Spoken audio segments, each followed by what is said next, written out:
Télématin, c'est un programme réservé aux 0 à 105 ans, la preuve avec Anissa. Oh yeah. Ma mère m'a dit, Antoine, fais-toi couper les cheveux. Je lui ai dit, ma mère, dans 20 ans si tu veux. Je ne les garde pas pour me faire remarquer. Parce que je trouve ça beau, mais Bon, on fait coucou à Antoine parce qu'il habite pas loin d'ici et puis je sais qu'il nous regarde. Bonjour Anissa, comment ça va depuis que vous avez regardé la télé hollandaise, vous avez trouvé un programme où ça papote pas mal, hein, et ce sont des mômes, des petits. Oui, effectivement, ce sont des enfants qui se confessent. Il y a plusieurs lieux dans la vie où on a tendance à se confesser. Alors bon, quand on est adulte, évidemment, chez le psy, pour les enfants aussi.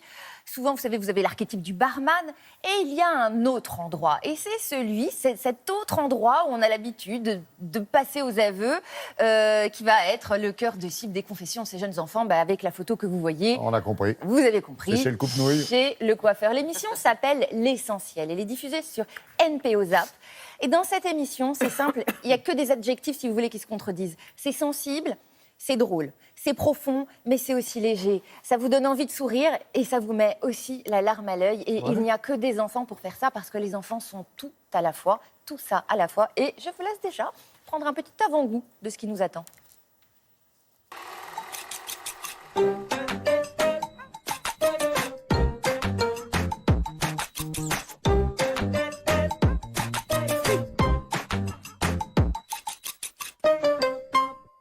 Je me dat het goed komt? Ja, ik vertrouw het wel. Ja. Hier wil ik het graag kort. Ja. En dan hier wat langer, zodat ik het zo in een boogje naar rechts. Hier zo iets korter. En hier ook iets korter, zoiets. En ik heb Jules de La Tourette. Oh. En dat is een soort ziekte, maar eigenlijk gewoon een symptoom. Ik bedoel een syndroom. We hadden daar een goede tactiek voor. Oh. Dus als ik bijvoorbeeld zeg stop of gewoon stop, Ja, dan, stop. dan kan je stoppen en dan doe ik een tik. Oké. Oui, il faut s'y habituer. faut s'y habituer. Alors vous voyez, c'est assez émouvant parce qu'il n'y a que les enfants pour parler de choses lourdes, Oui. mais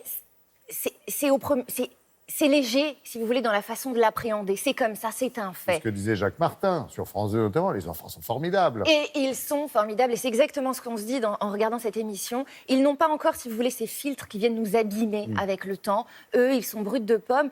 Et on prend tout, et on ne peut que les regarder intensément et avec bienveillance. Et c'est une sacrée leçon de vie. Vous allez voir, et c'est ça aussi qui est magique, c'est que même les silences sont lourds. On entend les mots qu'ils ne disent pas. Et c'est pour ça que ce programme est assez fin, finalement. Je vous propose de regarder certaines des confessions de ces enfants. Wat is een toffe moeder? Wat doen toffe moeders? Een moeder die niet zegt als een kind vraagt, mag je dit hebben, dat ze niet zegt ja, maar dat ze ook gewoon nee zegt. Dus Als een iets toffe mag- moeder zegt nee. Ja, een toffe moeder die kent haar grenzen. Een toffe moeder die zorgt ervoor dat je later gewoon een goede man wordt. Dus jij wordt een goede man, dankzij je moeder. Ik word een goede man door zijn moeder. Ja, Op die kant. nee, Deze kant. ja. Stop. Wie van de drie is papa? Deze. Nee. Die. Ja. Dat is jouw papa. En waarom heb je die mooie foto's meegebracht? Omdat eentje is om te laten zien hoe papa er eerst uitzag toen hij nog geen herseninfarct had gekregen. Oh, en welke is dat? Dat was het weekend voordat hij een herseninfarct Dat is deze. Ja. Ja.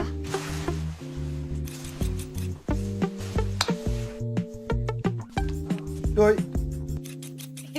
Il est magnifique. Mais quelque part, c'est rassurant de les voir avec autant de sincérité, autant d'amour. Alors, autant de sincérité, autant d'amour et autant de sagesse, s'il vous plaît. C'est une sagesse que l'on perd même avec le temps. Cette émission, qui est normalement un programme jeunesse, est en fait un programme fondamentalement fait pour les adultes. C'est une leçon de vie. Il faut qu'on s'inspire de ces enfants parce qu'ils sont un peu plus, peut-être, dans la vérité que nous. Bon, vous savez, il y a des adultes qui crient depuis 40 ans « Attention, alerte pour la planète » et il n'y a que quand un enfant qui en parle qu'on semble entendre l'appel. Merci beaucoup, Anissa.